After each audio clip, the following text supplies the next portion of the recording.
I'm not a baby, I'm a man. I am an Anchorman. You are not a man. You are a big fat joke. I'm a man who discovered the wheel and built the Eiffel Tower out of metal and brawn. That's what kind of man I am. You're just a woman with a small brain.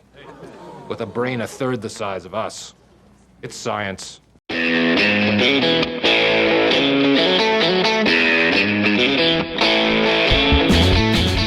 Hello and welcome once again to the Cine-Files, where each week we enter the world of a great film. We explore its themes, the history, the filmmaking, and the influence it has on us today. My name is Steve Morris. I'm a filmmaker and directing instructor in Los Angeles, California.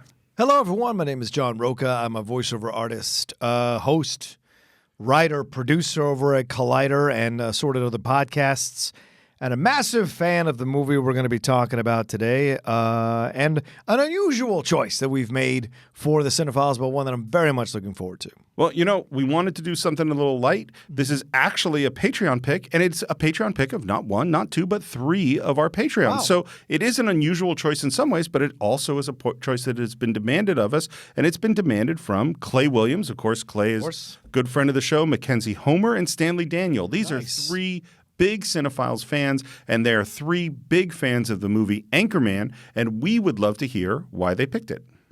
Hi, John and Steve. This is Stan Daniel from Louisville, Kentucky. I chose Anchorman as one of my Patreon picks as it's one of my favorite comedies of all time. Comedy is hard, comedy is subjective, but this one hits all the beats for me. It's original, it's absurd, it has great characters, it has great cameos. Virtually every line is quotable. I have the great memory to this day of being in the theater, seeing it for the first time, just hoping for an amusing night out. I started giggling during the credits and laughed through the entire 90-minute run. 15 years later, I'm still laughing at this one. Can't wait to hear you guys talk about it. Thanks so much. Well, there's a lot there. Yep. There were some different voices, some characters, some quotes. I think they did a fine job. I do too. And I feel like I also have to offer a bit of full disclosure. Which is we're sitting here at Collider. Yes. And just a few minutes ago, you finished recording one of the greatest podcasts in the world, Top 10 Show. Thank you. With your co-host, Matt Nose. Yes. And while you were doing that, I was sitting across the street at the bar at Wood Ranch Barbecue. Mm-hmm. And I sat down to have a nice meal. I had a salad. And I was thinking as I was about to order, what would I have to drink? And the bartender walked up and said, "What would you like to drink?" And I said, without thinking about it, a Jack and Diet Coke. Right. And he asked me, would you like a single or a double? And I said, without thinking about it, a double. And then a few minutes later, after I had been eating my salad, I ate some delicious garlic rolls, and my drink had reached its bottom, and he came back and he said, "You want another?" And I had already decided I shouldn't have another because I've got to report a podcast. You know what I said?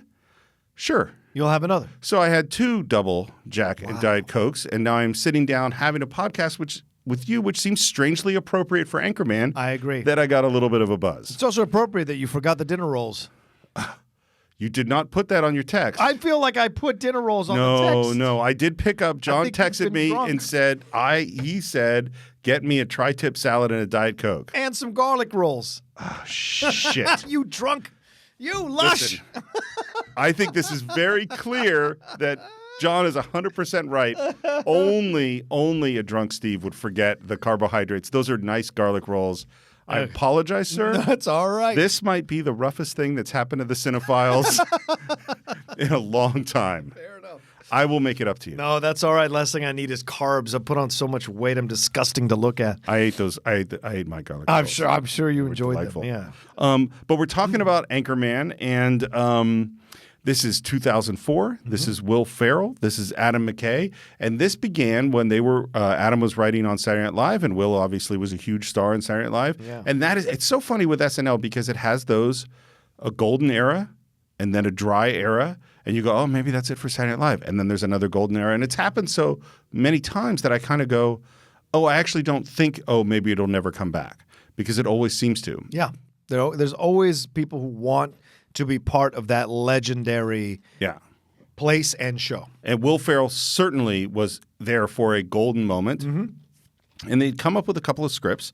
And this idea started because Will saw an interview with a 70s Anchorman talking about how sexist they were. Really? Yep. And that gave him the whole idea for the movie. And that's genius, actually. Yes. And they had pitched some other shows in Hollywood which didn't go well at all. And do you know who came along and said he would shepherd this film to fruition? Lorne Michaels. That seems like the obvious choice. Right. I want you to take that choice, and I want you to think for the furthest from Lorne Michaels you could get to. Quentin Tarantino. That is damn close. Okay. Paul Thomas Anderson. PTA? PTA Really? said, I love your work. You work on a new script, and I'm going to help you out. That's great. Isn't that amazing? Wow. They came back with a script that had a hippie biker gang and a kidnapping and guns and all sorts of insanity. And PTA slowly backed away from the project and said, you know what, fellas, I don't think I'm your guy for this. And that is a choice that he says he regretted forever. There was also, by the way, a musical number with sharks. Which comes back in the sequel. Yeah. Oh, is that it? So I've never seen the sequel. Nor should you. That's what I've heard. You should not Well, see this. this goes back to my theory that I've talked about many times on the show that the greatest funny people in the world are only funny for a few movies. Yeah. And I think Will Ferrell at this era is one of the funniest people in the world. Jerry Lewis is the only one. And Chaplin, I guess. Chaplin. Who were consistent. I'll give you Chaplin. Yeah, who were consistent on a wide range for a number of years. You know, consistently popular with the mass audiences, and people patronize their films at large volume. I think it's Chaplin and Jerry Lewis. Yeah. Those are the only two, I think. Well, and what I will agree with you on is that Jerry Lewis certainly sustained a ton of movies that were hugely successful for a long period of time. I don't love them as much as you do, but I appreciate that a lot of people did. Yes. Yes. And that is the extent of my pre-production. Oh, there we go. So look, sometimes we go deep into the details on the Cine-Files, and maybe Anchorman, we will go shallow. As we should. Much like the character of the beautiful Ron Burgundy.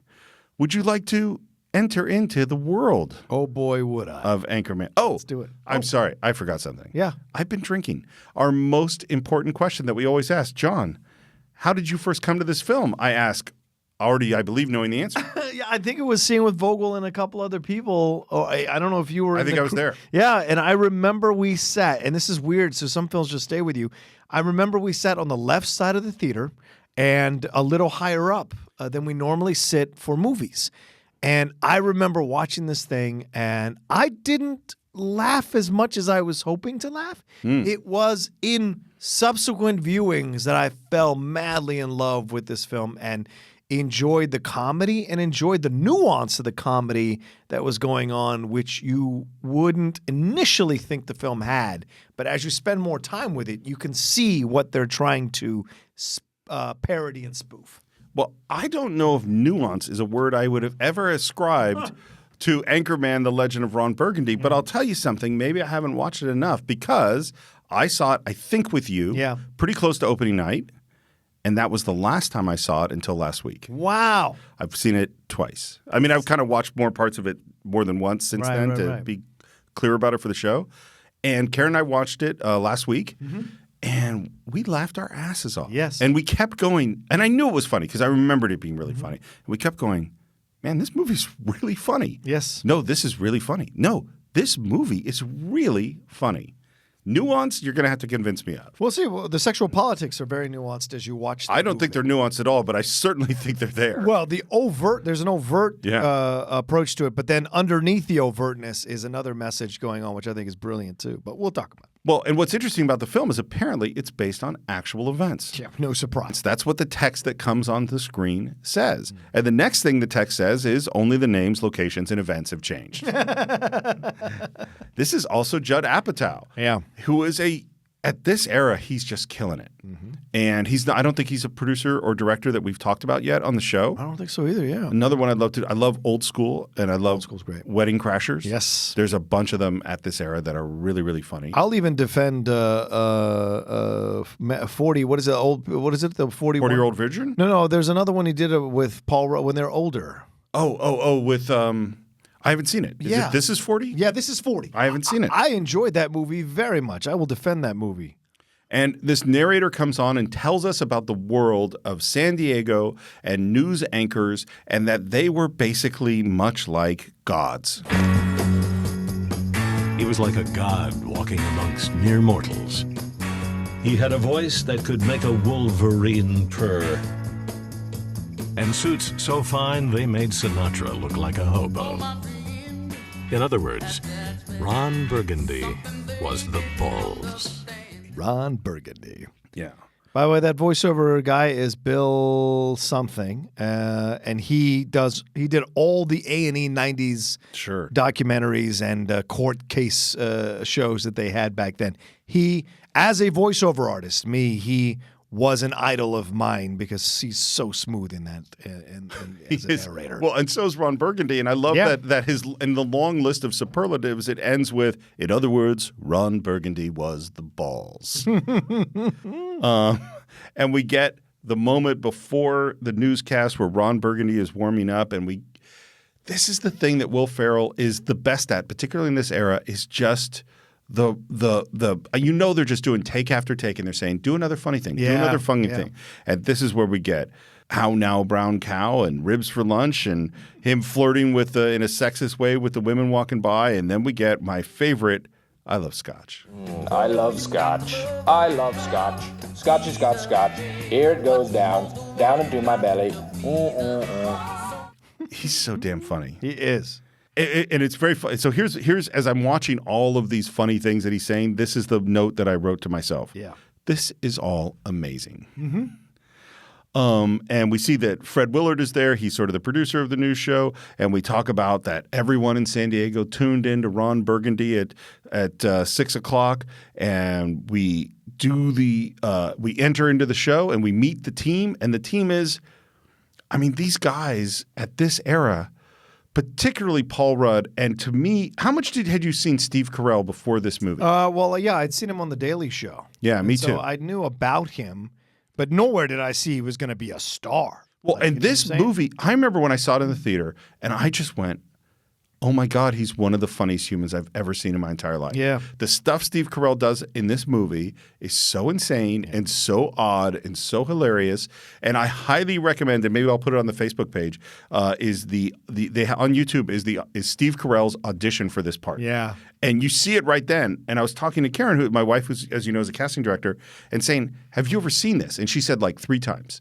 3 times she's had auditions where someone came in and was just literally had the whole casting group on the floor. And strangely enough, they don't always get cast. Yeah. Right. Because executives and producers and networks they don't always see it. It's always chemistry too. Yeah. And the other thing that's happening as we go onto the air with our team is that all across San Diego, the entire world has tuned into this. Everyone from the biker bar to a little baby who actually talks about Ron Burgundy. Ron Burgundy. Oh my gosh, she said her first words! And the last thing he says is his catchphrase. You stay classy, San Diego. And all of San Diego repeats it. Well, and here's the deal. This immediately puts you into the world of what it was like in the 70s, right? There was only 3 or 4 networks. These were the these were the newscasters that were considered like they say gods, but also because people relied on them to tell them the truth. This concept of fake news was so foreign to even consider back then, because this is the era that was coming right after Cronkite and right after Roger Mudd and all these there was more faith given to anchors in these big cities because you could say there's no way he's gonna lie to me or not tell me the truth. This is the actual truth. They're reporting on it, and whatever channel ABC, NBC, or CBS was strong in that particular city, the best anchor worked there and was considered to be, in essence, the fact teller or the like in olden times, the storyteller for the campfire. In essence, I'm going to say something. This might be the only time I try to say something deep in the entire Anchorman podcast. All right. But what you just said reminds me of something that we talked about, particularly in The Right Stuff, but we also talked about it in Apollo 13, is this idea of the presenting a certain idealized version of America. Yeah. And that the astronauts in those films were required to present themselves as flawless, to put forth the perfect American dream of the astronaut, warrior, hero, patriot. Yeah. And that even though in those films you see that those people are not that at all, with the exception of John Glenn, that they're actually flawed and human and arrogant, and they know that they're being full of shit, but it's important that they're full of shit, and it's important that we have the full of shit people pretending to be the ideals that we could believe in. Yeah. I think that all those people you mentioned, Cronkite and all those guys, of course they were not perfect. Yeah. Of course they were only telling their particular version of the truth. Mm-hmm. Of course they had to make editorial decisions and they left things out and they made mistakes all the time. And yet, is it better to have the view of the perfect thing, even though that thing might actually be flawed, or is it better to tear down the perfect thing and call everything flawed? Yeah. Right now we're in the world where everything's been torn down. Yep. That's the end of the deepness. We move on. For you. All right, fair enough. For me. You can be deep all you want. We're going to get in deep. Okay. And we have a close-up of Ron. He's saying something very serious. Ladies and gentlemen, can I please have your attention? I've just been handed an urgent and horrifying news story. And I need all of you to stop what you're doing and listen. Cannonball. Cannonball! And we are at a big party with Ron Burgundy and all the guys. And I love, by the way, just the quick cuts of our guys. We have Brian, what's his last name? Oh, Brian Fantana. Brian Fantana, who's got a gun for some reason. Yeah, well, because that's what you did in the 70s. I know what you're asking yourself, and the answer is yes. I have a nickname for my penis. It's called the Octagon. But I also nickname my testes. My left one is James Westfall, and my right one is Dr. Kenneth Noisewater. You ladies play your cards right, you just might get to meet the whole gang. That is Paul Rudd is so damn funny. Oh, yeah. And this is him just kind of coming on to being a star. Yes, agreed. And then we go to Champ. Champ Kind. Whammy. Whammy. Champ here. I'm all about having fun. You know, get a couple of cocktails in me, start a fire in someone's kitchen, maybe go to SeaWorld, take my pants off. That's a sportscaster. That's what the sportscaster back then. Yep. And then Steve Carell. I'm Britt Tamland. People seem to like me because I am polite and I'm rarely late. I like to eat ice cream and I really enjoy a nice pair of slacks. Years later, a doctor will tell me that I have an IQ of 48 and am what some people call mentally retarded. I have to point out the years later. Yeah. Because it is such a great non sequitur, nonsensical, non-grammatical joke. Right. And I love it so much. And he plays it so straight, it's perfect. Ironically, like a newscaster. Ironically. And telling you the truth about himself. It's like I hadn't thought about it. Yeah. It's like he's reading off the cue cards. Exactly. And Paul Rudd introduces some girls to Ron Burgundy, and there's some flirtation. But that flirtation is cut off very quickly because who should walk by but Christina Applegate? Yeah. Veronica Corningstone. Yeah. And he immediately is into her. Who's that lady? The soundtrack is really Oh, good. great. Best of the 70s. Yeah. Fantastic stuff. Yeah. And he comes up to Christina Applegate and says, I saw you from across the party, and I don't usually do this, but I felt compelled to tell you something. You have an absolutely breathtaking hiney. I mean, that thing is good. I want to be friends with it. how would you describe Will Ferrell's performance of Ron Burgundy? I think it's one of the most brilliant and comedic performances I've ever seen. And also one that, although he's being sexist, he's being obnoxious, he's being disrespectful, you also sense that this guy is too stupid to know better. Oh, yeah. But he has a legitimate like vulnerability and softness to him that will show itself later on. But you can tell just from that beginning because of the clumsy, awkward nature of which he's hitting on her. Clumsy, awkward, and arrogant. Yes. That's the sort of weird combo. And I'll say something else, which is I've been thinking about how to articulate this the right way.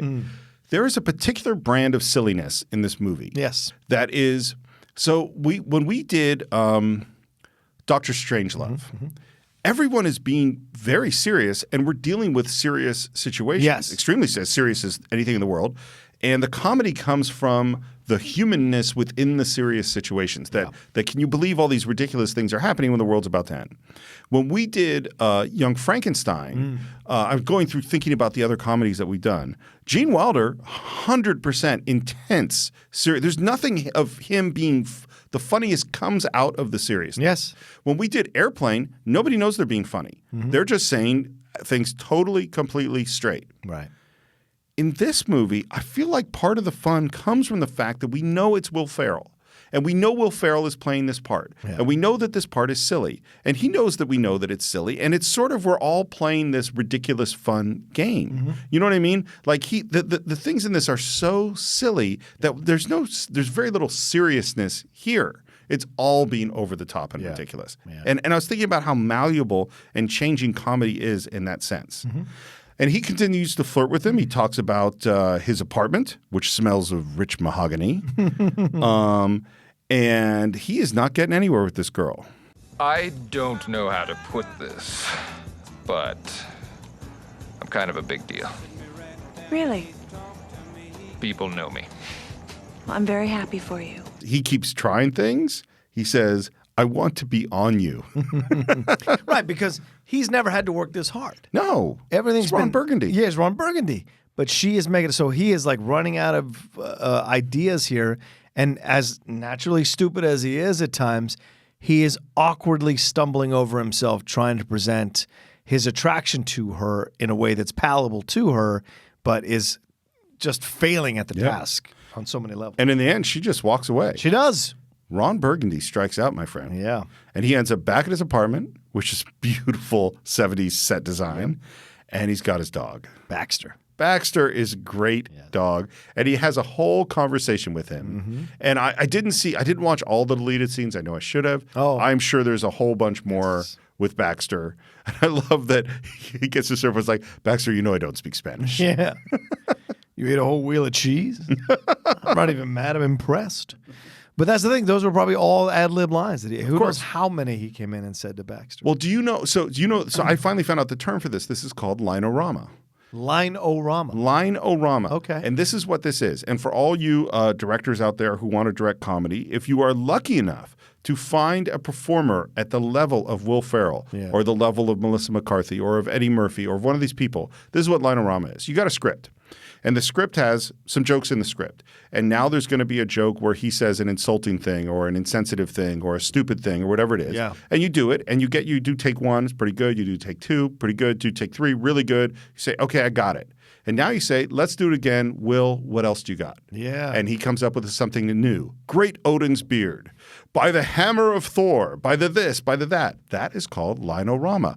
Fill in the blank with another joke, another joke, another joke. And if you go on YouTube and you search for line-o-rama, you will see from Bridesmaids, from all these other movies, these actors coming up with a new one and a new one. That's why I never saw it, but that's why there's multiple cuts of Anchorman 2. Oh. Because they just took out one set of jokes and they put in the other set of jokes.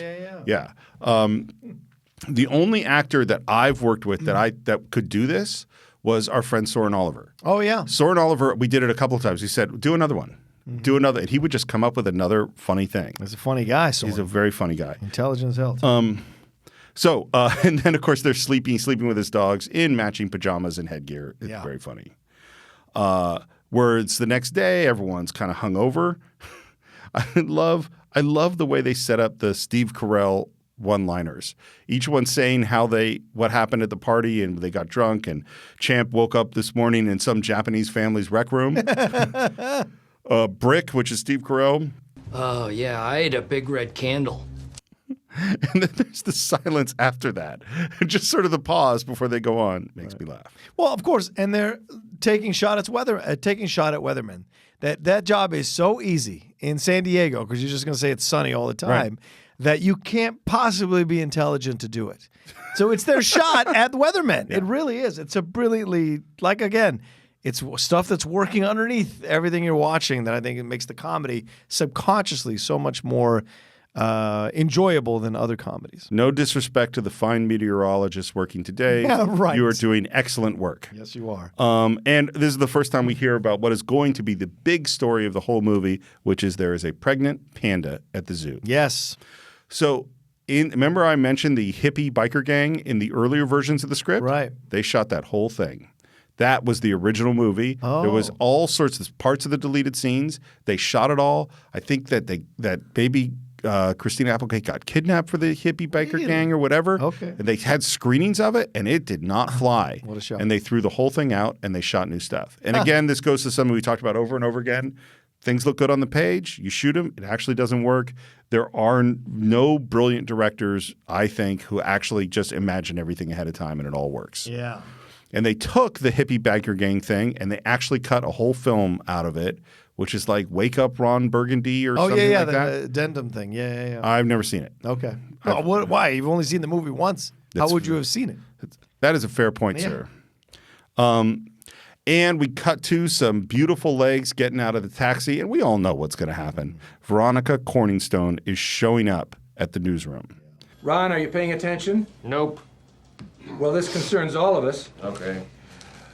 Keeping that in mind, I'd like to introduce the latest addition to the KVWN news team, directly from WYPN in Asheville, North Carolina, Ms. Veronica Corningstone. Hello, everyone. And is all the news team really happy about all this? No, they are not. They are not thrilled. Don't get me wrong. Women really rev my engine, but they don't belong in a newsroom. And I love that they're all in a room yelling about, they don't belong in a newsroom. Right. They can't be angry. And then Carell yells, I don't know what we're yelling about! he cracks me up throughout the entire film. Listen, I use that still. When people are yelling around me, I'll just go, I don't know what we're yelling about. Or on Twitter sometimes, and when you see Trump or sort of the people going nuts on Twitter, I just will comment back like, I don't know what we're yelling about, because it's ridiculous. I've done that in my own family. And of course, as everyone's mad about her showing up, Ron says she has beautiful eyes and she smells like cinnamon. Right. Involuntarily, he can't go along with the guys, right? Why? Because he actually isn't a sexist. He just doesn't know. No, he is a sexist. Well, he's a sexist who's attracted to this person. Right, but when she says she wants to be an anchor, he thinks it's a joke. He's a sexist. But the impulse is not there to be overtly sexist. Champ Kind is overtly sexist. Brian Fantana, overtly sexist. With Ron, it's more of a struggle for him, which is what makes him such a likable protagonist in the movie, because he is struggling against, it's like when everyone else is yelling, he's actually complimenting her. He's complimenting her because he's attracted to her. Well, sure. But that doesn't make him less sexist. I think that, but the way he's complimenting her is not like, she's got a great ass, got big boobs. That's sexist. I believe the first thing he said to her was that she has a great hiney and he would like to be on it. Hiney, right. You didn't say ass. You're saying I'm saying it's the approach. She's saying it's okay if you I didn't say it's okay. I did not say it was okay. I'm saying it's a more palatable approach when it's clumsy and awkward and you're not using the more brutal terms or obnoxious terms in that situation. Whereas Fantana, would say the more graphically brutal things. Sure. I mean, naming your penis and your testicles, that's a level of hubris I don't understand. Sure, but not sexist.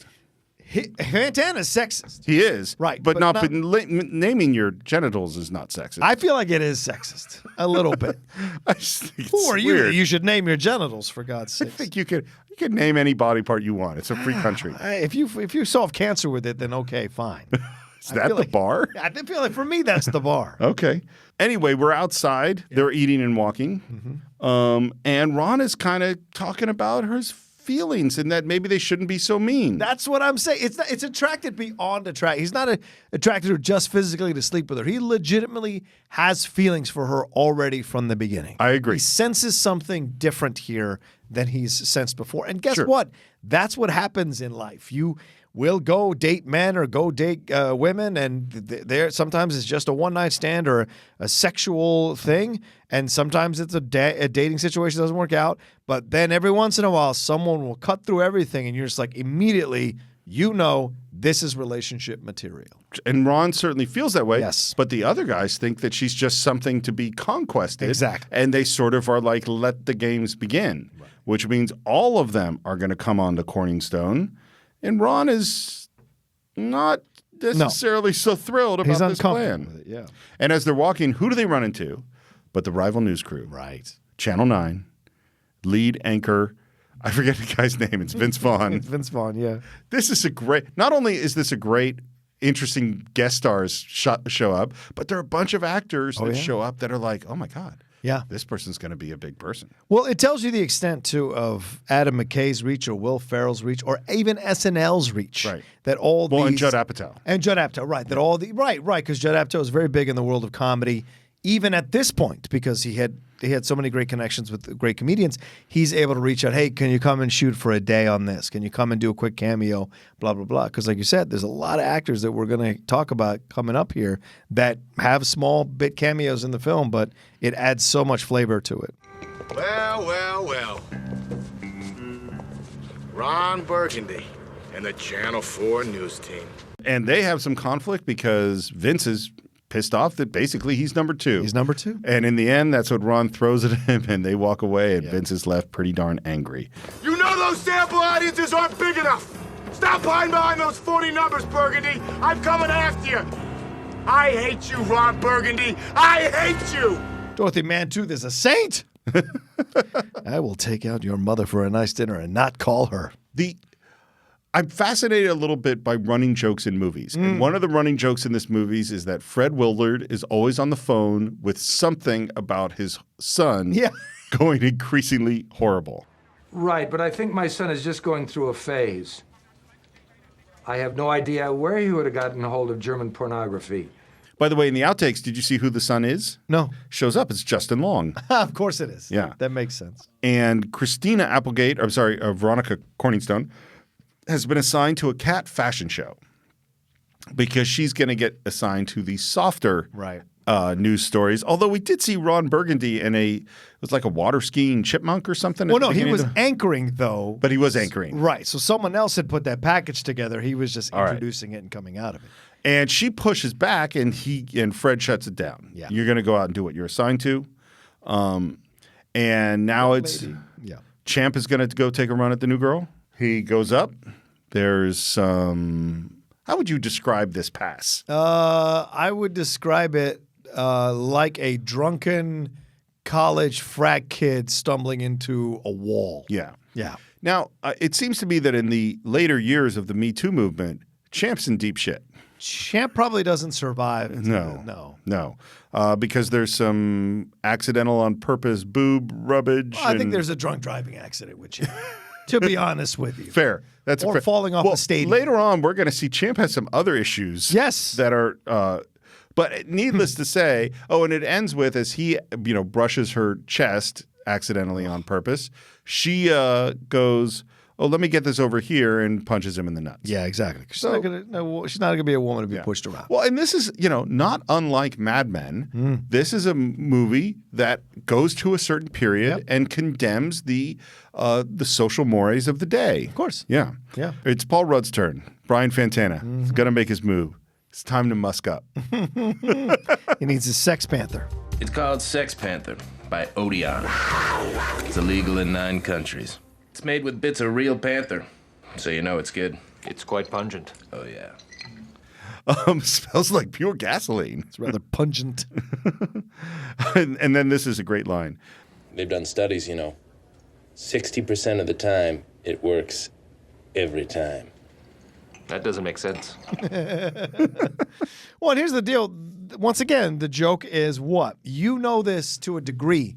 There have been cologne back in the 70s and 80s that had these weird designs to them to look a certain way. So Sex Panther is a great parody of those old school colognes that your dad used to wear with the weird animals on them or whatever. Well, and to be clear, there are still people putting smells on themselves in order to get laid. Yes. And I have smelled some of those smells, and they are smelly. Yeah, I tried to put only one dab on. I do cologne every morning. I just try to do one dab on. But other people like douse themselves in it. It's mind-blowing. I have never been a cologne person. No, you never needed to be. I guess not, Yeah. because I'm so charming. Well, you've been with the same woman for 35 There's also that. Yeah. You didn't have to put out the pheromones. It's all natural. It's a little musk I bought on myself. It's called Morris Musk. Sure. It's illegal in 12 counties. Wow. Only counties, though. Yeah, no, Not it's, states. it hasn't passed cross state lines yet. But if I go to Stanislaus County, they'll take me right out. Fair enough. Yeah, Fair tough enough. county, Stanislaus. Yeah. But Little inside baseball there. But yeah, go ahead. the Panther scent does not go well. No, it does not. And he ends up being hosed down outside. I think that's a line-orama, too. All those people walking by Yes. saying different things about what it smells like. It smells like Indian food in a diaper. It smells like turd covered in barn hair. It smells like Bigfoot's dick. These are good. It smells like Bigfoot's dick. Yeah. Now it's Carell's turn to make his move. Yeah. I would like to extend to you an invitation to the pants party. The pants party. There's a pants party. I love, too, that when he finally exits, he runs away and falls down. Yeah, it's perfect because he's a child about this kind of stuff. It's brilliant. And I love that Veronica doesn't even get offended. Well, because she knows he's a dummy. Well, and she's dealt with this at her last news day. She knew that this was what she was walking into. Yep. So she nipped it at the bud right off the bat. Brick, are you inviting me to a party in your pants? I'm telling you, she is a real ball buster. A real ice queen. I just burned my tongue. The only way to bag a classy lady is to give her 2 tickets to the gun show. She hasn't seen the guns. The gun show. I love, you got to start, by the way, at 1001, 1002. Look, I'm not going to lie to you. Lifting the weights, sometimes that's how clumsy dudes try to pick up women. Certainly in gyms and whatever. You lift the weights and try to act as if you're, doing more than you actually are, which is what is so inherently funny about that scene. Oh, it's great. And none of this is working on her. You have your ubulus muscle that connects to the upper dorsimus. It's boring, but it's part of my life. I'm just gonna grab this shirt if you don't mind. Just watch out for the guns. They'll get you. And he says, look, my plan was to ask you if I could squire you about town, one professional to another professional. I know what it's like to be lonely in a strange city. And now she kind of a little bit hooked. Well, and Steve, there's your depth. What does that mean? I know what it's like to be lonely in a strange city. That means Ron remembers what it's like to be a young, up-and-coming newscaster trying to make it, going to a new town, being ignored by people, having to adapt his behavior to fit within the norms of the male-dominated news anchor society. Everything you said is true. Well, it's speculation. I don't know. But if you're trying to say that Ron Burgundy has depth. Ron Burgundy has depth. Because you know why? Well, compared to Brian Fantana and Brick, well, sure. But I also think Veronica Corningstone, who's a woman of depth and intelligence, would not find a man who doesn't have that attractive. Here's what's interesting about the movie to me, is that Ron Burgundy is essentially a moron with a particular set of skills that is charming at being the Anchorman. And the way they set up Veronica Corningstone is that she's a professional with professional journalism skills, but she is immediately swayed, as we're going to see, by the jazz flute and the whatnot, the silliness of Ron Burgundy. And so it's sort of like she is, by comparison to Ron Burgundy, she is deep. Sure. As like a puddle of water is compared to a light sheeting of dew. So you're saying Veronica Corningstone is not that deep? No, because she falls for Ron Burgundy, who is just not deep, who's a moron. But you know smart women who've dated idiot guys? Certainly. That's by rite of passage. No question about it. Yeah. I've been that idiot guy sometimes when I was younger. And I've been that smart woman. Oh, hello. So anyway, they decide that they're going to go do it. Yeah, and she thinks, and probably fooling herself, that it's not a date. Right, of course. Professional. There seems to be some evidence that maybe his interests in her are not entirely professional in this scene, and that evidence exists in his crotchal area, which he's pitched quite a tent. I love her reaction to it. She's so you've got an erection. I do? Oh, my. Oh, my. Well, this is awkward. I will see you later. And then finally, don't act like you're not impressed. Back in the news broadcast, we're continuing our Panda Watch, and we end the scene.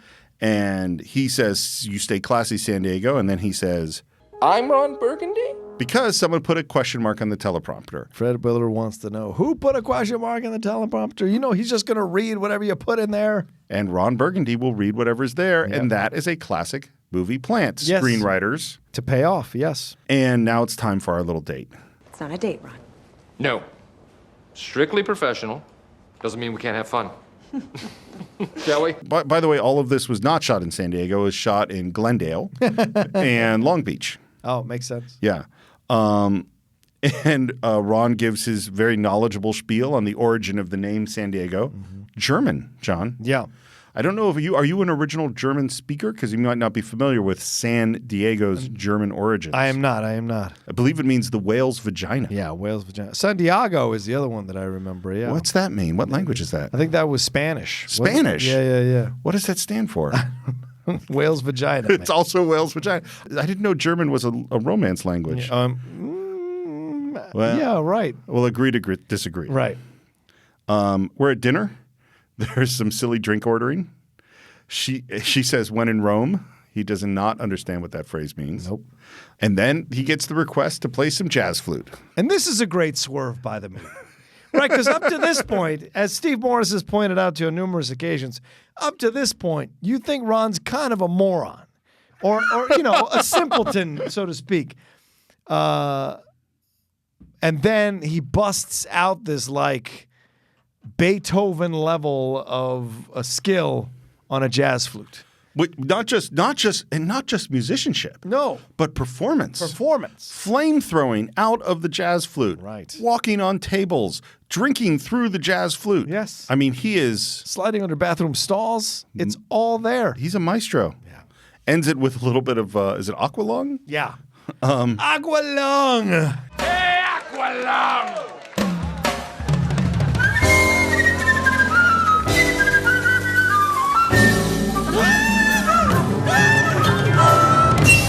And who's digging the performance? Veronica Corningstone is digging it. Peacocking. And now the ice is kind of broken. It's later on. She thinks he was amazing. Mm-hmm. He says the jazz flute has always been a passion of his. And she asks, what other passions do you have? Hello. Look, I don't know a lot about women, but that seems to me to be a sign. Yes, it is a sign. So what other passions do you have, Mr. Burgundy? I have one great passion that lives deep within my loins like a flaming golden hawk to one day become a network anchor. Well, believe it or not, we share the same dream. And now we get to the point of, like, if only you were just a woman and I was just a man. You continue to surprise me, Mr. Burgundy. And they kiss, and then we're back at the apartment. Yep. I love his lines. I'm storming your castle on my steed. And she talks in Spanish, and he says, wait, stop talking like that. I can't understand you. And then take me to Pleasure Town. Pleasure Town. And then Tom Jones kicks in. And animation. Once again, unicorns. This weird kind of place that it goes, but it so fits within the fantastical world you've created because from the beginning. It's silly, exactly. Yeah. It's brilliantly silly. I love by the end, like, look, the most glorious rainbow ever. Do me on it. It's after, and she says, hey, this is great. Let's keep this to ourselves. Right. Cut to back at the station. Veronica Corningstone and I had sex, and now we are in love! So he didn't quite keep it to himself. No. And I love the guys ask, what is love? And then they break into Afternoon Delight. Is that correct? It is. Well, because they're very confused about it. And the only way he has to explain it is breaking it. And by the way, that is a beautiful 4-part harmony version of Afternoon Delight. Sky rockets in flight. Woo! Afternoon Delight. Whoop. You guys have it, I think. Afternoon Delight. Here's what I'll tell you. Tell me. I didn't know Afternoon Delight was about having sex in the afternoon. until I saw this movie. Really? I used to sing that song all the time. Never occurred to me. You didn't understand why your mom was giving you those weird looks? Wait, to who? My dad? Cut it out. That didn't happen in my house. All right, I took that too far. Yeah, maybe. Cross the line. It's all right. I just didn't know because I just would sing "Gonna Find My Go." It was just fun to sing, right? I thought it was an innocent little song. I had no ideas about getting down in the lunch hour. I certainly, because you and I are pretty close to the same age, and we heard it in the 70s. I certainly didn't understand it when I was a kid. Right. I actually remember having a moment, probably in my 20s, where I went, wait, afternoon. Well, right. I went to see Frankie Goes to Hollywood when I was in high school, and I didn't know what Relax, Don't Do It was about. Right. Later on, I was like, oh. Yeah. When you're going to come. Right. Oh, yeah, I get it. Okay. You think go someplace when you're going to come, but Yeah. no. No, that's not what they're talking about. You know, one of the weirdest experiences of my life was when I was living in Virginia. I ended up having this real quick fling with a girl who I'd met when I was managing a bookstore, assistant managing a bookstore. I go to her house one night, and she's there having a little bit of a mini party with her roommates and stuff. One of the women there is one of the women from the Starlight Vocal Band who sang the song, who was one of the main female voices on the song. Of course, she's this grande dame, older lady with the with long blonde hair, with the gown, and she's holding court at the dinner table. And I'm just fascinated that this person. I had listened to this person's song. It was my first kind of brush with mini celebrity, and I remember being a little bit wow, this is pretty incredible. Went upstairs and in the crowded room, made love to this blonde girl in her room, and then came back downstairs, and we enjoyed the rest of the party. Very, very strange experience. Was it in the afternoon? Is there any chance it was not? In the Unfortunately, afternoon? it was not. No, it was late at night. Can I tell you my weird first brush with fame? It was late in the evening. Yes, go ahead. It's not nearly as sexy as yours. So after college, I worked in a copy store making copies. And this is a great, terrible job. And there was the guy who worked with me, who was the assistant manager, and he was in his 40s, and I was, 21, 22.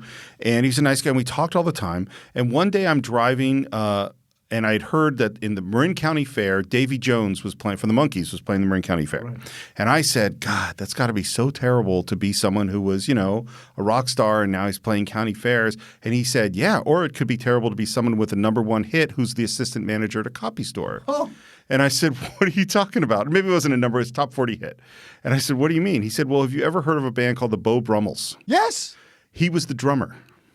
The song was Laugh, I believe, and he was 14 when they recorded it. He couldn't tour with them right away because he was so young, and he had been basically toured then. They had been on the Flintstones as the Beau Brummel Rocks. Right.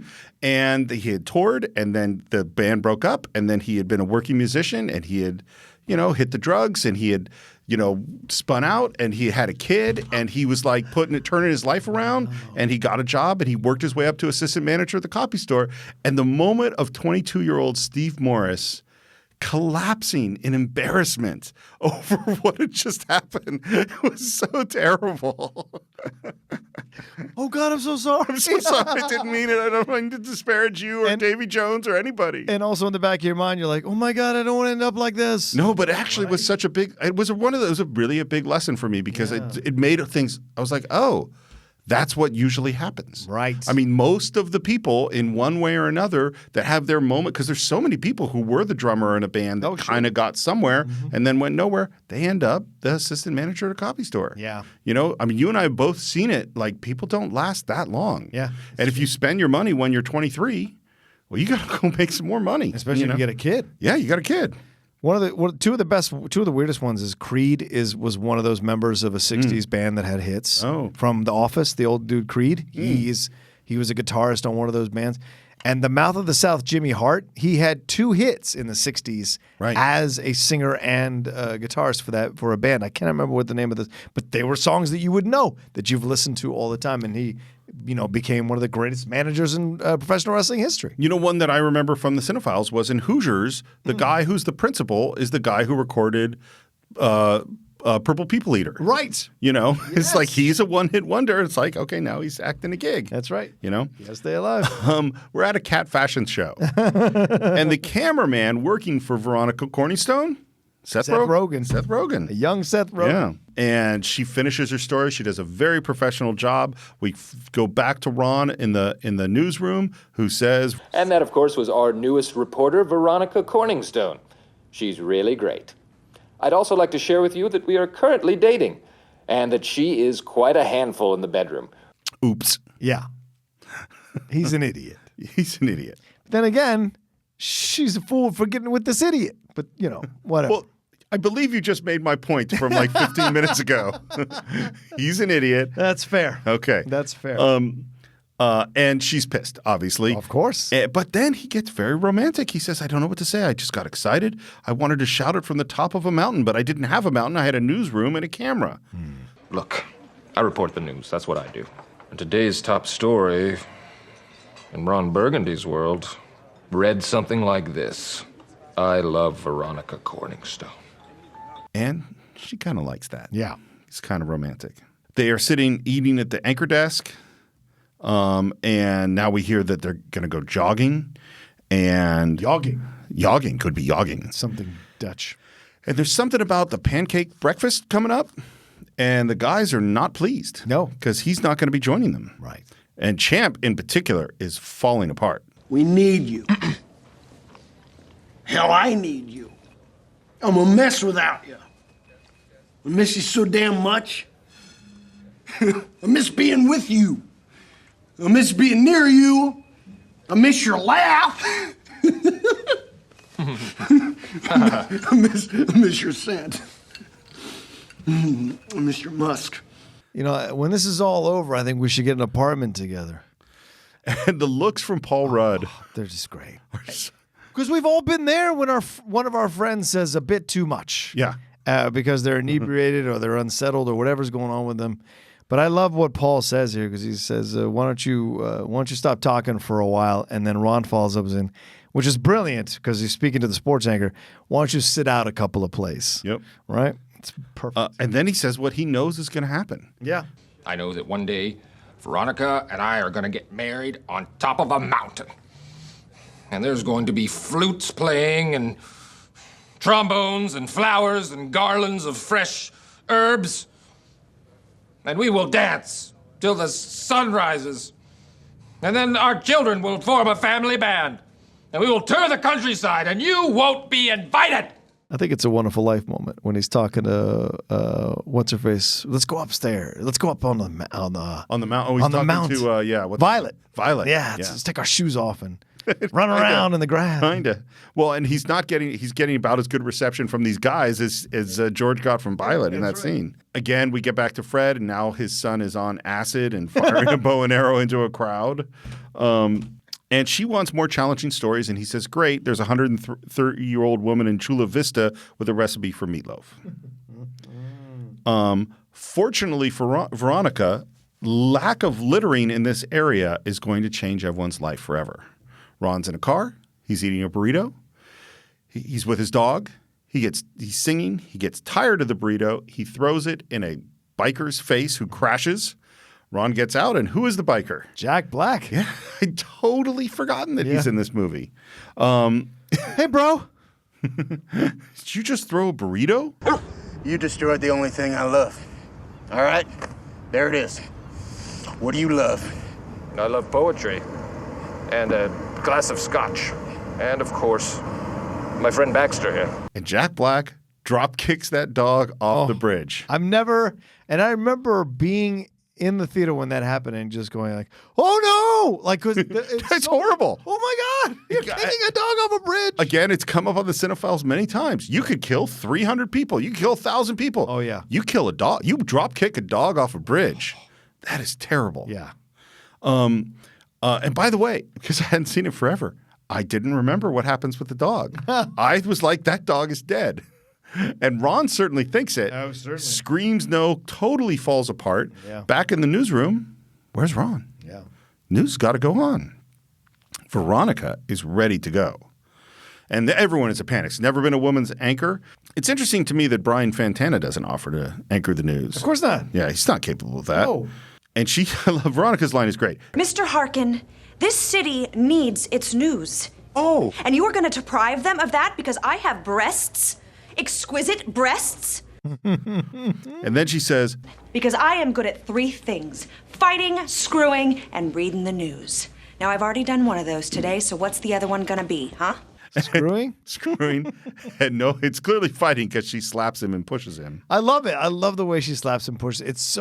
They're so clumsy and awkward getting pushed away.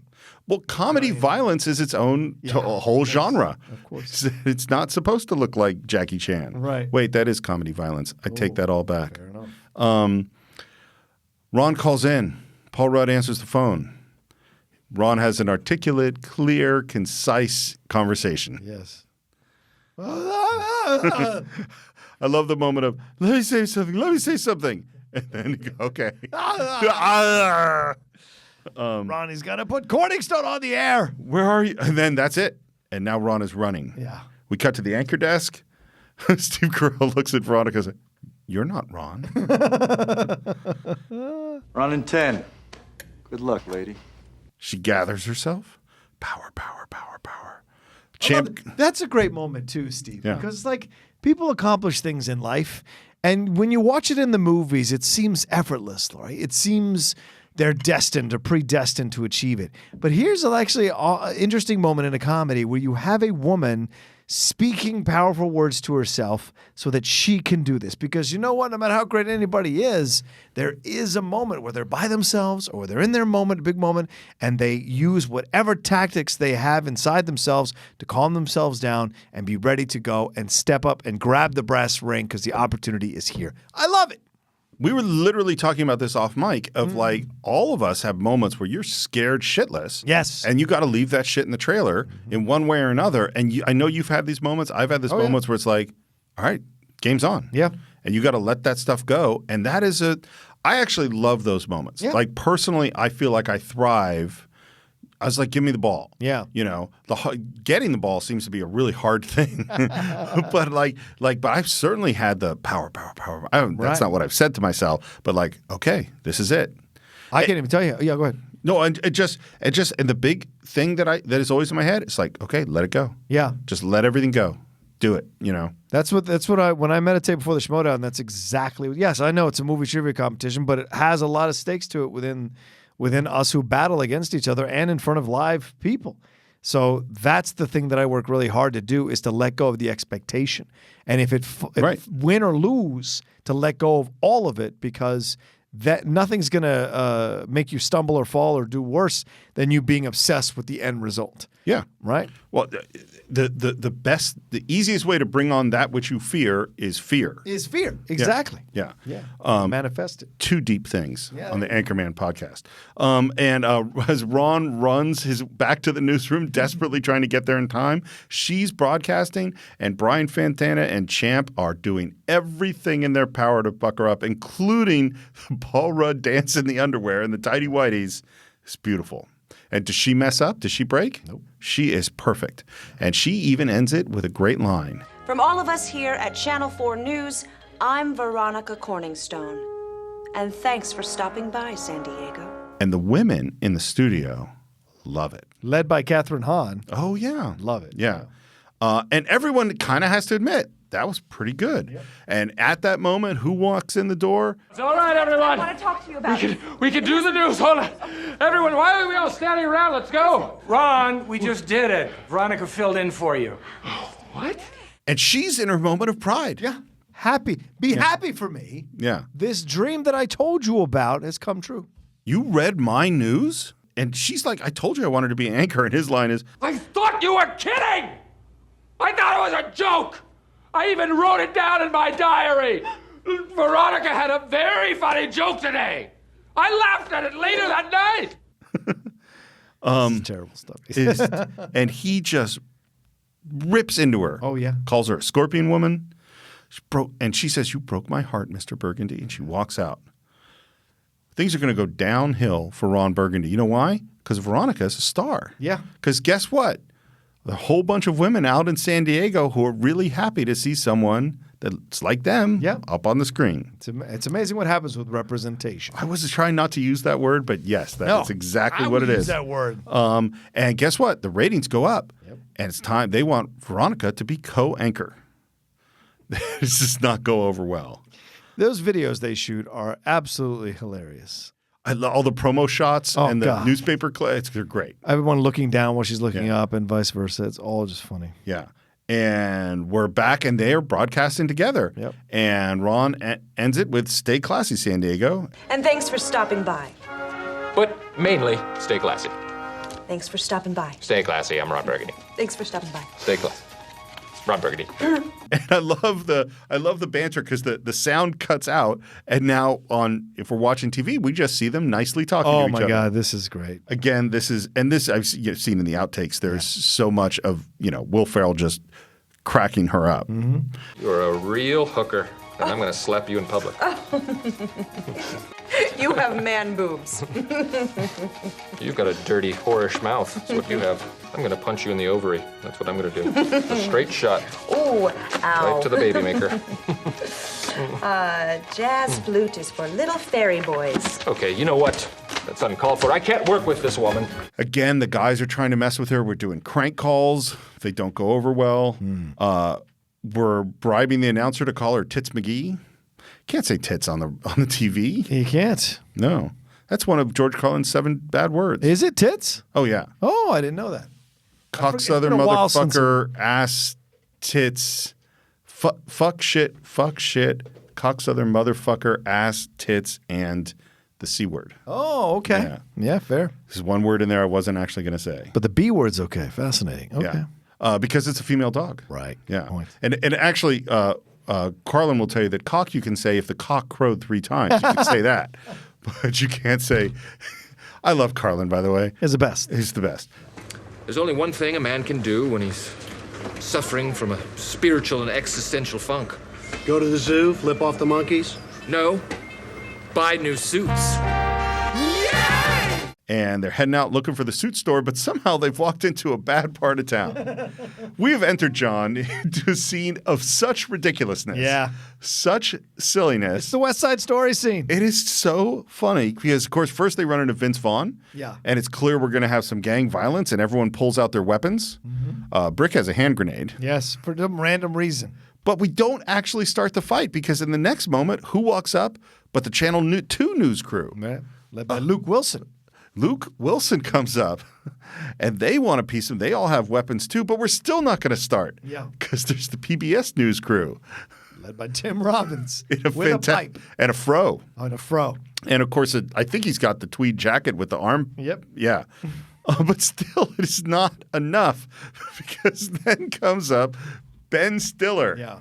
The Spanish language. The worst Spanish Jew you'll ever see, Ben Stiller. So you're saying he does not get your reward of honorary Latino? He's in brownface. I don't particularly like it, but it's a film from 2004, but Stiller is funny. So he is funny. That being said, I'm sure there were a lot of funny Latino actors who could have played that part.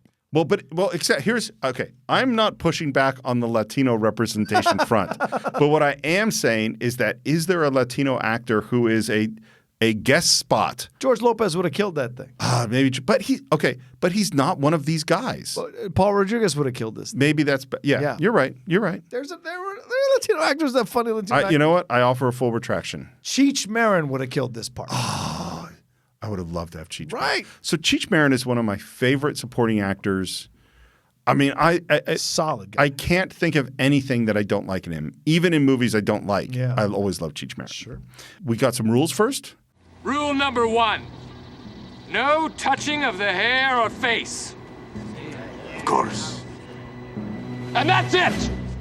Now let's do this! And then the violence, including a Planet of the Apes style horse attack with a net. Owen Wilson gets his arm chopped off. And of course, Brick kills someone with a trident. Right. So brilliant. It is some. And then we're back, and the police come, they all scatter, and we're back in the office drinking some beer. Ron says, boy, that escalated quickly.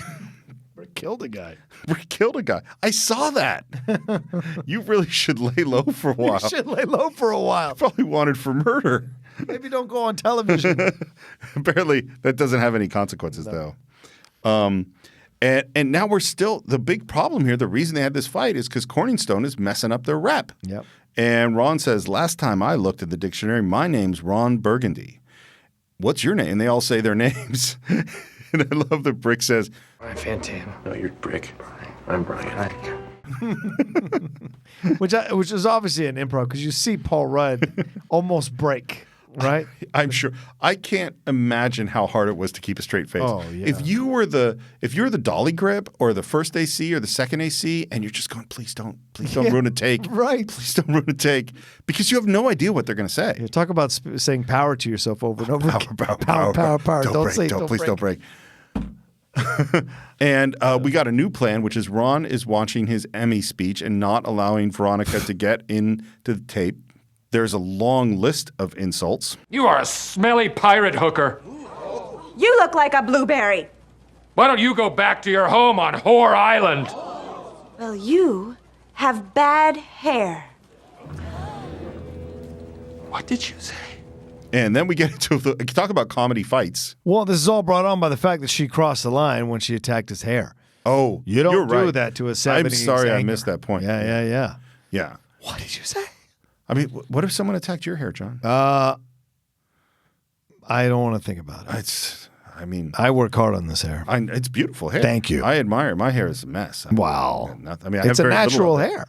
It's natural cut. That's one thing we could say about it. Yeah. It's natural. Mine is a hard work. And of course, in the midst of this violence, Steve Carell just starts screaming. Mace comes out. Right. He gets maced. He gets the mace. He goes to mace her, maces himself. Mm-hmm. There's some whipping with antennas. Which is great. Yeah. And then people stopping them. Yeah. Going, let them work it out. Let them work it out. Finally, they think Ron's going to win the fight. Right. Which is why they're trying to stop people. Oh, you're right. I hadn't thought about that. That's exactly why they're Totally doing true. it. Yeah. Finally, Fred Willard comes in and kind of shuts the whole thing down. Mm-hmm. And we cut to a Mexican restaurant. Because my Spanish is not good, I had to look up the name of the Mexican restaurant, which is Escupimos en su alimento. Right. We spit in your drink.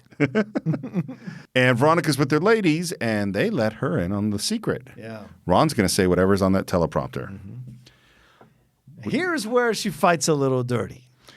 No, this She's is been bad. taking the high road the whole time. Yeah. And then in this one moment. Well, they've been fighting dirty the whole time. If someone continually and repeatedly fights dirty against you, is it dirty to fight dirty back? I don't know. Depends on what your moral code is. That is a fair point. But she, on the teleprompter, crosses off, stay classy. We're in the newscast, and he says, Go fuck yourself, San Diego. I love that moment because her eyes go wide open that it actually worked. Yep. And that he did it. Yep. And he's so oblivious to it. Doesn't know what he said. He thinks he's had a great show. Yeah. He goes around like ready to high five everybody. And we cut to all the places we've been. We cut to the biker bar and the little kid and all of San Diego reacting to what he has just done. Right. And they're going to have to fire him. Yeah. And he blames Veronica that she did. It doesn't matter because they're protesters outside. We got to fire you. I love his look when he watches it back. Yep. Oh, yeah. So and then we get Odin's beard. Another great Odin's beard.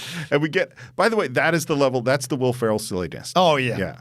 You know, and you think about like, it's an interesting thing to think about is where do funny people go? Like, where's their go-to place? Mm-hmm. Like, Robin Williams would always go to his penis. Yeah. You know what I mean? Like, each person will go to a different place for the funny. Like, I can think of what Adam Sandler would do, what Eddie Murphy did. Like, where is their place to go to? Yeah. And Will Ferrell is great Odin's beard. Yeah. Like, that's his place. That's where he exists. And by the way, we have another funny actor we haven't mentioned, which is Chris Parnell. Yes. Who now is so disappointed in Ron because Ron was his hero. You're my hero, Ron. Garth, You come out with stink like that. Poop. Poop mouth. Get out with poop out of your mouth. Garth, if I were to give you some money out of my wallet, would that ease the pain? I hate you, Ron Burgundy. I hate you. I love just the struggle to even say poop mouth. That's hard for him. Crying is great. Outside is an angry mob, and we get him through. And as Ron's just walking the streets of San Diego, and people are throwing things at him, and little girls are scolding him, and guess what? Veronica's the anchor. Yep. We got some promos with her, and Ron is home alone, drunk. Phone rings. Veronica on the other line won't speak. Mm-hmm. And I love that he thinks it's Baxter. Bark twice if you're in Milwaukee. He's walking through the streets, chugging milk, drunk, I guess. On a hot day? I think milk was the wrong choice. Milk was a bad idea. It's a bad choice. And it's 3 months later, and Fred is again on the phone with his son, and he says, Chris, listen to me. Put down the gun and let the marching band go. We'll play it off as a prank. It's funny the jokes that don't play today. Yeah. You know what I mean? Yeah, You would never do that joke today. Yeah. That's not a funny thing. Guess what, John? That panda, it's given birth. Yeah. And Veronica's going to go there. The network is going to be there. This is big, big deal. The reporters are all there. All the people we saw before, including Vince Vaughn, including Luke Wilson. And Tim. And Tim. All right. Ron is drunk at a bar singing Afternoon Delight. The bartender is Danny Trejo. Yeah.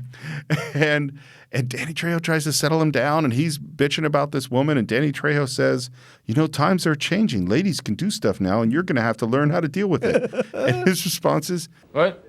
Were you saying something? Look, I don't speak Spanish. Right. Oh, terrible. Nice shots at the Latinos. But it works. It's very funny in the context of the film.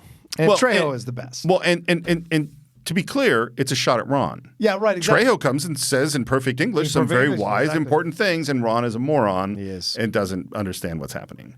Veronica's looking for the perfect shot. She finds one over the corner, leans over the rail, and she's like, oh, this is great. And Tim Robbins comes up and says, hey, good job finding that great shot.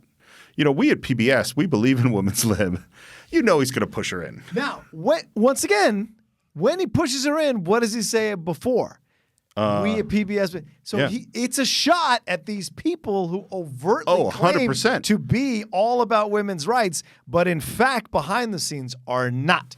And I am sadly aware of two people who do that in my sphere and talk negatively when they think they're in a safe zone. Well, and we can mention ones that have been very famous people. Oh, sure. That have been the, champions of women's rights on camera, and then those people are not on camera anymore. Right, exactly. So it's not. And by the way, Tim Robbins was also in the middle of gang violence while smoking That's a true. pipe. That's too. a fair So point. clearly not a good guy. And what does he push her into? The Kodiak Bear pen or area. Now Fred's like, the cameraman can't. Seth Rogen can't find him. Fred can't find her. You know what we got to do? We got to do something I don't want to do. Rocky's Bar Grill Fine Dining. Is there an Anchorman there? And Ron gets on the phone. It's like, does this mean you're asking me to report the news again? And he's crying, totally incomprehensible blubbering, which Will Ferrell does great. And he says, well, I'll be down there. If I'm going to be down there, I got to look good. And we do the classic walk into the bathroom, door closes, door opens. He looks great. Pristine. But he can't do it without his crew, without his news team. Right. And he pulls out a conch and he blows it. And as we hear the sound echo across San Diego, it goes out over the mountains, the trees, across the rivers. Rams look up, animals move, birds fly. And who comes out of the water but Baxter? Baxter. And then he says, news team assemble. And there's a subtitle under Baxter that says, Ron, I'm coming. And then the whole news team is actually just playing pool in the bar. They've been there the whole time. Which they tell him. Look, I just got the call from Harkin. He wants me back. But I can't do this without my news team. I don't know, Ron. That was half a lifetime ago. We're different people now. And when you left, the hurt was so deep. I just don't know if I can go through that again. And he finally rallies the troops and they go, okay, they're going to go. They jump in the news van and they head off to the zoo. And again, they're there looking for a position for the story. We see the network talent scout is there. Yeah. And then he hears Veronica and sees her down in the bear enclosure. And he goes, what a terrible choice. The news anchor, the woman I love, the news anchor, the woman I love. What choice does he make? To leap into the bear pit. This is not a smart choice. And it's not a smart choice, but that's Ron. He's wrong. But once again, this is why he's got a little more nobility to him than you would think. Clearly a noble yet stupid decision. Well, true, absolutely. And one that he says that he immediately regrets. Of course. I think we missed the point. We missed that spot where when Veronica gets pushed in too. I think Christina Applegate does a fantastic job of starting to yell and then realizing that if she yells loudly, they'll come after her more. Just great comedic stuff from Christina throughout the whole movie when she's just like, And in this moment that she's trying to tell him in their last moments that she regrets what she did, and at first he thinks she's telling him that she didn't do it. Right. And then she tells him he does, and he yells at her, and those bears are waking up. Yep. We don't do a good job of keeping the hibernating bears asleep, and then a woman up above, sees them in the bear pit and screams, and now everybody sees them. Yeah. And those bears are awake, and they're starting to, move towards them.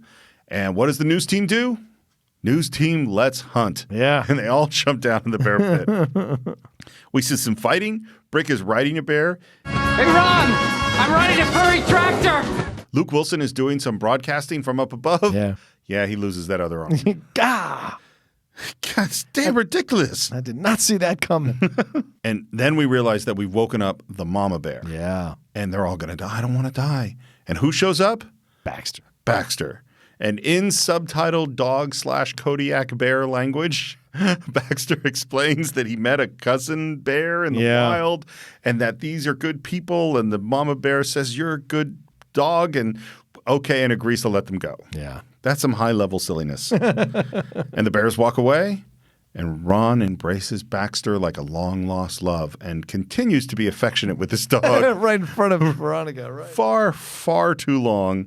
And the crowd begins to chant, Burgundy. Yeah. This is redemption, John. This is a true redemption story.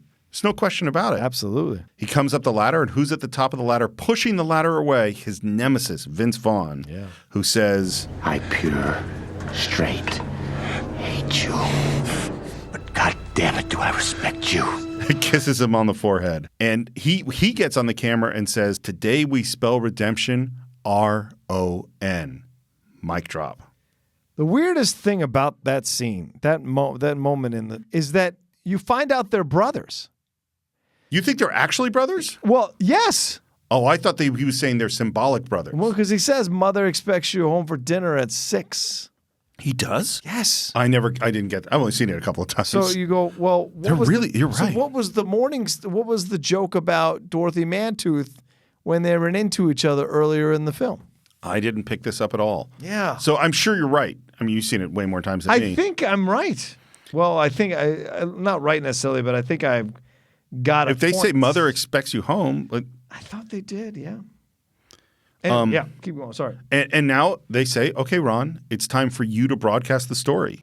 This is Ron Burgundy, proudly reporting once again for Channel 4 News. Today's story is one of the more remarkable things ever to happen to San Diego, or even the world. But in order to properly retell it, I'm going to need some help from my co-anchor, Miss Veronica Corningstone. And Brick comes up. And he goes, no, Veronica. Ron, there are literally thousands of men that I should be with instead, but I am 72% sure that I love you. And now we hear like sort of the classic what happened to everybody. Right. Champ went on to become a commentator for the NFL and then fired for sexual abuse of Terry Bradshaw. But you notice that there's certain people that are funny? Oh. Like you wouldn't say sexual abuse of Ronnie Lott. Right, no. That's not a funny joke. Ronnie Lott like they know Terry Bradshaw. But Terry Bradshaw is the joke.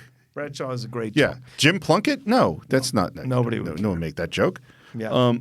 And then Brian Fantana went on to have great success on a reality show, Intercourse Island. Anyone seen Brick? Brick is cuddling with one of the bears, and he is married with 8 children and became a top advisor in the Bush White House. Yep, there you go. Yeah. And we have a little subtitle of Baxter looking at Veronica saying, is she going to be living with us? Because I'm not cool with that. But Ron and Veronica, they didn't stay in San Diego long. And now we hear I chose them because this voice is actually the old network anchor. Yep. This is the Walter Cronkite who said, I chose them as my replacement. And they became the first mixed gender anchor people as they are still today. Yeah.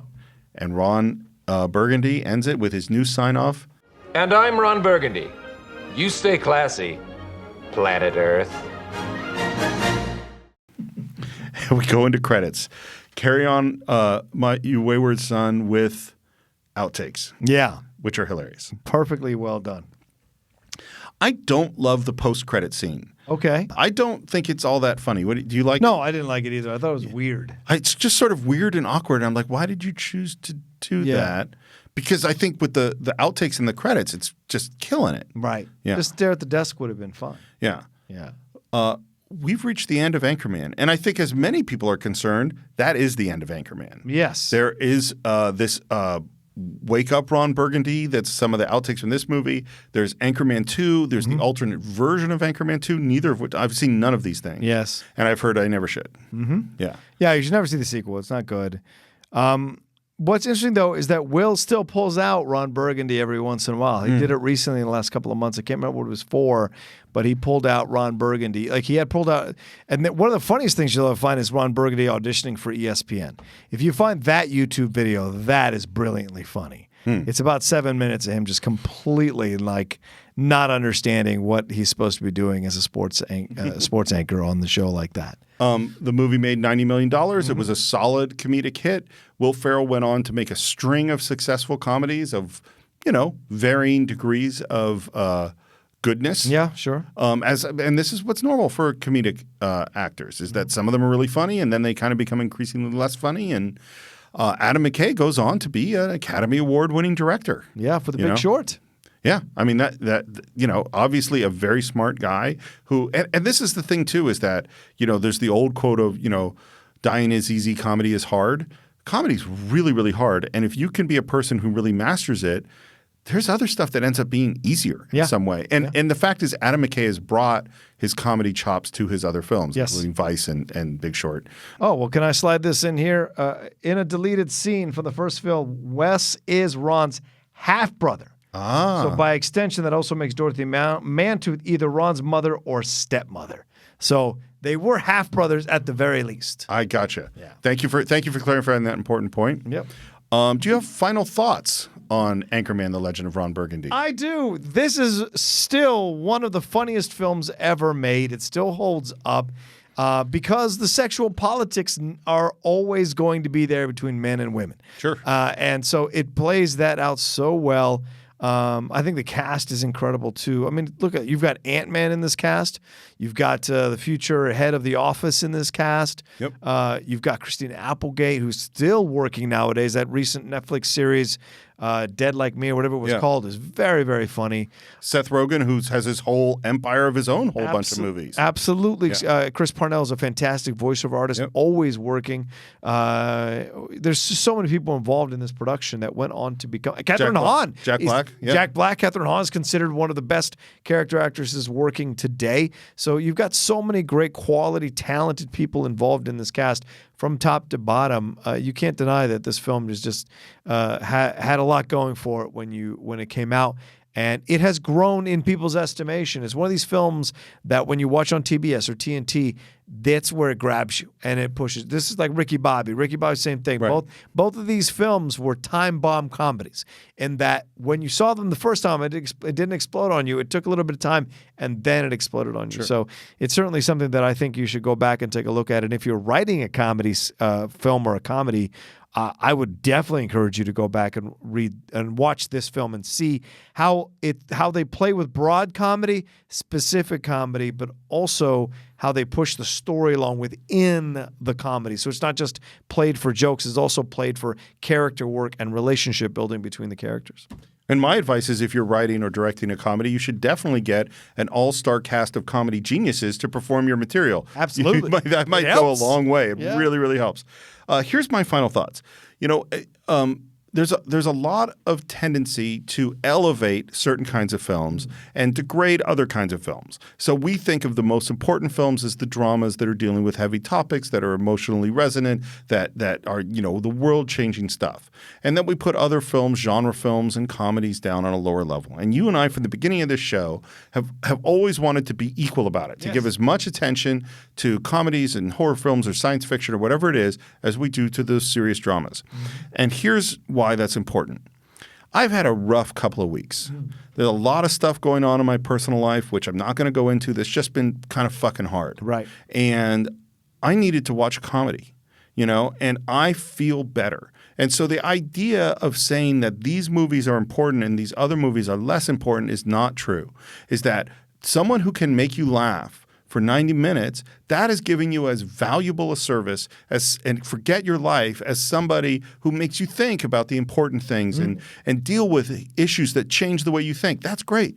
But you know what? Sometimes you need to laugh for an hour and a half. And Anchorman definitely made me laugh for an hour and a half. And sitting here with you for the last hour and a half has also made me laugh. Oh, okay. And I really enjoyed it. So this is part of why we deal with why we love talking about films, why we like dealing with comedy, and while I really appreciate Will Ferrell and Adam Mckay 15 years ago cheering me up 15 years later.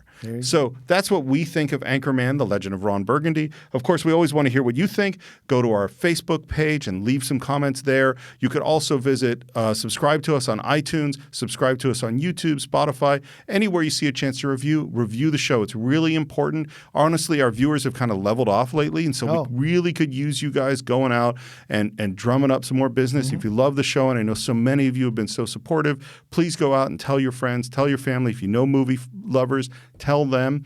And the best thing you could do to support the show is, of course, going to patreon.com/the Cine-Files, where you can pick your own film, as 3 of our supporters did today, or listen to our Cine-Files shorts. We just put out one, I think, on Silverado was the last one that went out. And you can buy Anchorman or any movie we've ever reviewed, or stream it through Amazon Prime on cinephiles.net. And if you want to reach me, you can do it on Twitter at SRMorris and on Instagram at SRMorris1. John, where can they reach you? You can always reach me at The Roca Says on Twitter and on Instagram. See everything I'm doing there and all the podcasts and shows I've got going on in the world. And Schmodown. If you're in Orlando, I don't know. I guess we might drop this. Yeah, we're dropping this one this week. So we're dropping this one soon. Yeah, fair enough. If you're in Orlando for the weekend of the 18th and 19th, I will be there with the Schmodown competing for the tag team championships again with Dan Murrell against Mike Kalinowski and Chance Ellison. So come out and watch us. It'll be a lot of fun. And I think that's it for this week. We will see you next time with another great, funny, scary, interesting, moving, or challenging film on the Cine-Files.